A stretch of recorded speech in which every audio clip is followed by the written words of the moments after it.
ঐক্যবদ্ধ করতে হবে, আমার মা বোনদেরকে ঐক্যবদ্ধ করতে হবে, তাহলে আমাদের বিজয় সুনিশ্চিত হবে। আমরা 12 তারিখে হাসতে পারবো, আমরা 12 তারিখে বিজয় মিছিল করতে পারবো।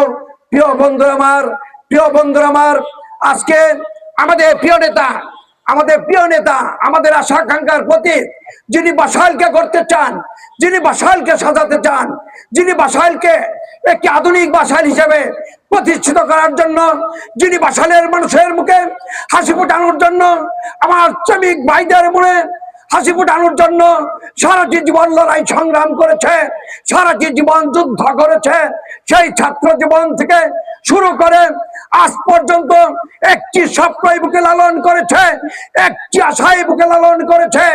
একদিন আমার বাসাইলবাসী জেগে উঠবে, একদিন আমার বাসাইলবাসী ঐক্যবদ্ধ হবে।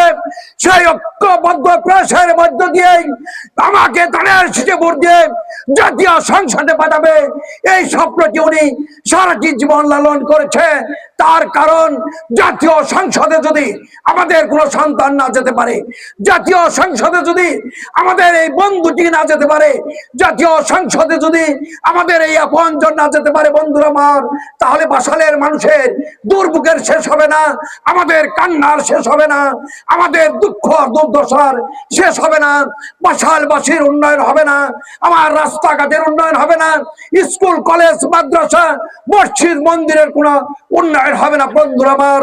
আর এই উন্নয়ন করার স্বপ্ন নিয়ে আমাদের প্রিয় নেতা আহমেদ আজম খান দীর্ঘ 56 বছর রাজনীতি করে আসছে। প্রিয় বন্ধুরা আমার, আজকে আপনাদের কাছে দাঁড়িয়েছে, এখানে বসে যদি থাকতো আমাদের প্রিয় নেতা, দেখতেন কিভাবে ফেল করে আপনাদের দিকে তাকিয়ে থাকে, কারণ আপনাদের বুকের হাসি আগামী দিনে আজম সাহেবের ধানের শীষের বিজয়, আর সেই বিজয়ের হাসি দেখার জন্যই আজম সাহেব আজকে এখানে বসে থাকার কথা ছিল। প্রিয় বন্ধুরা আমার, কিন্তু একটি গুরুত্বপূর্ণ মিটিং এর কারণে আজকে আমাদের মাঝে আসতে দেরি হচ্ছে, যে কারণে এই কথাটি আমি বললাম।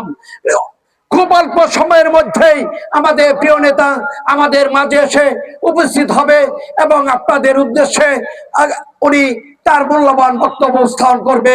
আমি শুধু বলতে চাই,